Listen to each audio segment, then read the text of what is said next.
Hey there, I'm James, and I've been developing the app called Readr, and it really thrills me to be able to reach out and show a bit of a visual prototype of the app and hopefully get some of your feedback to really improve and just enhance the design to be tailored to what you're after and your needs and wants. So if we get stuck into it, after you've opened the app for the first time, you'll push through to that sign-on page, or the registration page, where you'll need to put in your name, your reader name, which is the username in this case, your email and password. You can sign up using Facebook or Apple. That's completely up to you. So once you've signed up, you'll move through to your bookshelf, which is going to be blank initially, structured by currently reading, to read, books paused, and books read.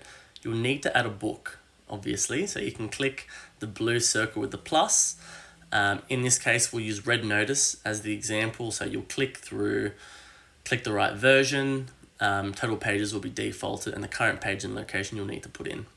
So once you've got that saved, you'll be able to click into the book and save your important content such as pages and quotes. So as you can see here, it's divided: pages at the top, quotes at the bottom. Again, you'll use the plus, the blue plus on the right hand side to add that content. It's just a really nice way to organize your content, revisit at a fingertip. It's all there, not jumbled in your gallery. So a really nice organized way to store that. So once you're ready to dive into a reading session, you'll be able to use the timer. As you can see here, you've got the option to use the stopwatch or the countdown. And during this, you'll be able to take photos of those important pages. You can highlight, specify the page, save it, and just get back to the read. I know, the reading experience, you don't want to be using text, so it's really low disruptive. Timer on, take your photo, get back to it. Once you're comfortable with the time, you'll move to the session complete screen, where if you've selected a book, that will be defaulted at the top. The current page you'll need to put in. The time's going to be linked to your timer, so no action needed there. Pages read you'll have to put in. Pages stored will also be defaulted. And you'll have the option to keep the session private or public. So regardless, it's going to be pushed through to your feed if you save it, but you have the option to keep it private or public. So that's completely up to you. So moving through to the feed, we'll use mine as an example. It's structured in two parts. The first being my snapshot, which is the hours or minutes read that week, how many sessions I've logged, and how many pages I've read that week as well.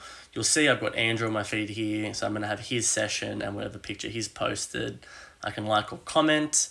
And for those who don't want to track in real time, you have the option to add a session manually. So it's a similar kind of layout, same information that you'll need to put in, but it's just for those who don't really want to track in real time. You've got the ability to manually do it as well.